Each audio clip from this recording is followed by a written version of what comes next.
guys, good day. Dito kami ngayon. Dito kami ngayon sa La Trinidad, Benguet. Saan dito kami sa tinatawag nila strawberry. We'll call it strawberry. Pan naman.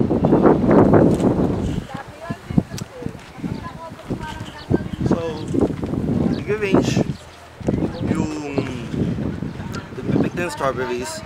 Strawberries depende sa iba't ibang kausap mo. It's around, I guess, sabi nila, it's around 350, 500 per kilo. Fortunately, masyado siyang mataas sa budget ko namin. So, just sure. Kasi one thing din ako sa strawberry, honestly. Mahilig ko sa flavor itself, pero sa fruit na strawberry, hindi ganun. It's interesting na gawin siya soon, after how many years? Let's see.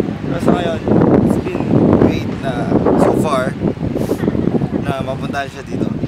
At makita, mamaya bibili din kami ng some souvenirs and some merchandise here. So later again guys, I'm S here in La Trinidad, Philippines. Bye!